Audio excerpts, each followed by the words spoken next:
This is it, my 23rd pizza after 23 days in Napoli.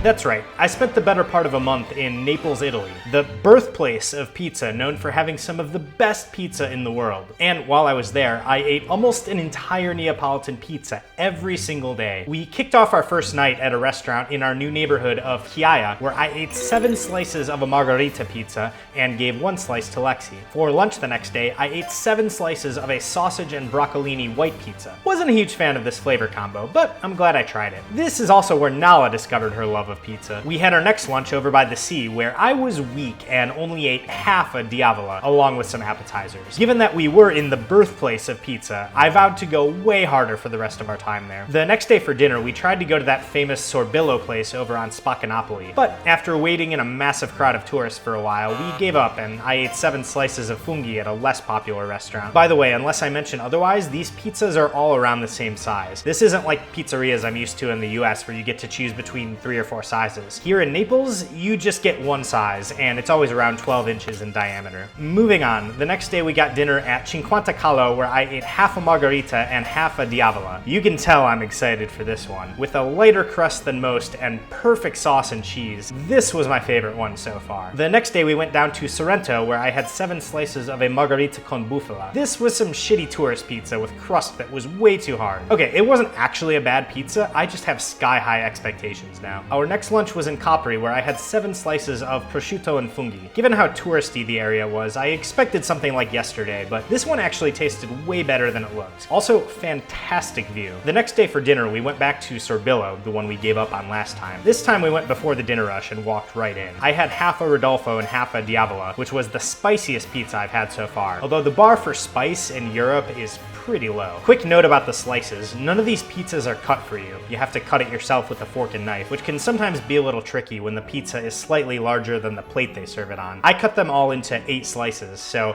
a slice on the slice counter really just means 1/8 of a pizza. Moving on to Pizzeria da Michele, the most famous of them all, at least if you go by number of Google reviews. I haven't seen Eat, Pray, Love, but apparently there's a scene that takes place here, and they really lean into it with all the pictures of Julia Roberts on the walls. That might also explain why so many people are taking videos here. This is pizza margherita in Napoli. It is your moral imperative to eat and enjoy that pizza. I had a whole margherita pizza, which is half marinara and half margherita. I'm glad I tried it, but if I went back, I would just get a full-on margherita. We spent the next 4 days in Milan, where I didn't eat any pizza. It was a dark time that I don't want to think about anymore. For our first meal back in Naples, we went to Sorbillo again, but this time we went to a different location right by the sea, and this was a mistake. I ate a full diavola, and the sausage was quite a bit different. Bigger chunks and less spicy. It was also way too oily, and about twice the price as the diavola from the original location. Now, with the exception of this place by the water, these pizzas have been really affordable. Most of the time it was around €6 for a basic margherita, or 7 or 8 for ones with more toppings. I think I actually saved money by eating a pizza every day, because my food costs definitely would have been higher if I had gotten a wider variety of meals. To right our wrongs after that one expensive pizza, the next day we went back to the original Sorbillo, where I ate half a diavola with that delicious spicy sausage and half a Salvatore mushroom pizza. Oh gosh, how many times have we been here? We need to be more adventurous. Next, we ventured into the land of takeaway pizza at a spot down the street from our apartment. I ate a full diavola, which was incredible. Like,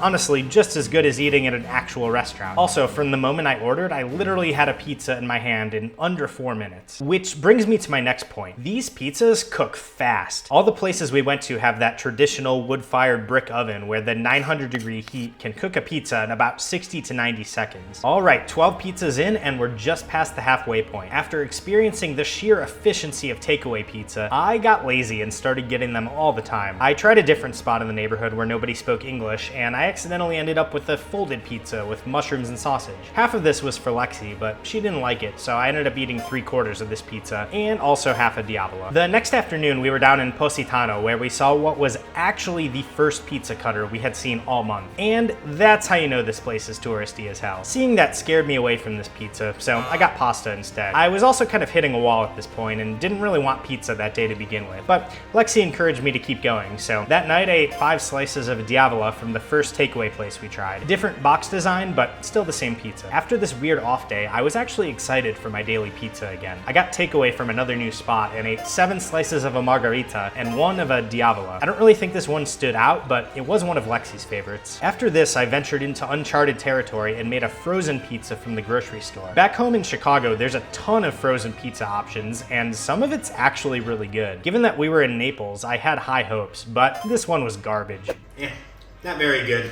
I expected better of Italy. Since I had now ventured into the land of less traditional pizzas, the next day I had my first and only pizza fritta, basically a folded and deep fried pizza, in case you thought I was being too healthy up until this point. This seems to be a relatively common street food in Naples, and it was perfect for a day where I was out and about filming another video all over the city. At this point I had settled on my favorite takeaway spot, but started trying some new pizzas there. One day I had 6 slices of capricciosa and 2 slices of diavola, and the next day I had 3 slices of capricciosa and 7 slices of caprese. This marks the second time I ate more than an entire pizza in a day, and also the last takeaway pizza to complete our stack of boxes. The next day, I made my own pizza. Well, sort of. We did a cooking class where everyone made a margherita pizza, going all the way from flour and water to having a pizza ready to eat. I can't really call this my own though, since a lot of the steps got skipped. The dough takes like a day to make, so at one point they replaced our dough with the dough from the restaurant. They also had a pizza chef take over when it came to actually cooking it. Sadly, I made my dough too thin and broke a hole in it. This guy would not approve of my pizza, although it was still better than the one I had in Sorrento. Also, these fried dough balls they gave us were incredible. Even though I was now a proud graduate of pizza school, I let the pros make the rest of my pizzas this month. We went to the Spanish Quarter and I had 7 slices of a capricciosa, then another spot in that same neighborhood where I had a full diavola. At this point, I had been on quite the journey, having consumed 167 slices of pizza from 18 different places. Some have been absolutely incredible, while others have been still pretty good. This region takes pizza very seriously, so even the restaurants I complained about still had damn good pizza. I was just comparing them to the best of the best. But we still had one more night in Naples, so we ended our time here at my favorite pizzeria in the city. All right, this is it, my 23rd pizza after 23 days in Napoli.